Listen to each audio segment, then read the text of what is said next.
Hi, I'm Brent Stafford, and welcome to Regulator Rant by RegulatorWatch.com, the only platform dedicated to watching the watchers. The Canadian Radio, Television and Telecommunications Commission, the CRTC, has been very busy so far in 2015. Following a year and a half of engagement with broadcasters, cable companies, and viewers through its Let's Talk TV initiative, the regulator has now issued a litany of new rules which stand to dramatically alter the Canadian television landscape. The CRTC has made three major announcements. The first puts an end to Canadian ads substituted over U.S. ads during the Super Bowl. The second decision reduces Canadian content requirements for broadcasters. And finally, the most recent ruling changes how Canadians will choose and pay for cable and satellite channels. It's our opinion here at Regulator Watch that while these changes are disruptive, they're primarily for the better, with one big exception. Let's dive into the Super Bowl. I love going all natural. It just makes me feel better. Starting in 2017, Canadian broadcasters will no longer be able to substitute Canadian advertising over U.S. ads during the Super Bowl. Nothing between me and my 100% all natural, juicy, grass-fed beef. Over the years, the practice known as SimSub has been the source of rage for many Canadians who've been forced to endure repeated ads for snow tires and moving companies when all they wanted was Budweiser and GoDaddy.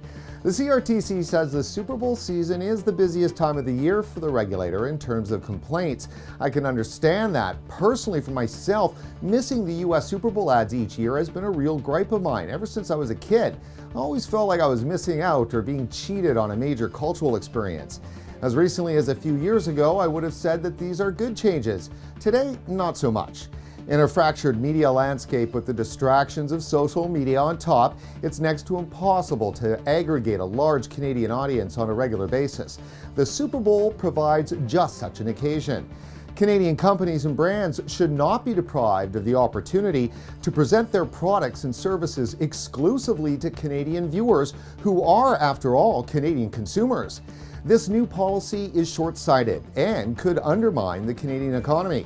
The CRTC knows this. That's why it's only applying the new rules to the Super Bowl and leaving SimSub in place for all other shows, including the Academy Awards. The CRTC's move to cancel SimSub for the Super Bowl is a populist move. Regulators should not be carving out exceptions for no other reason than to pander to the public. Rules should be applied evenly for all, or not at all. It seems the CRTC is falling into a well-worn trap, getting involved in the market instead of standing back and fairly regulating it. If you want to learn more about the CRTC changes, we've curated a full spectrum of coverage on the new rules, which you can find on the CRTC Watch page at RegulatorWatch.com. Also, while there, look for the Regulator Rant tab and share with us your issues and complaints. Well, that's it for this rant. Before you head off, please like us on Facebook and follow us on Twitter. For RegulatorWatch.com, I'm Brent Stafford.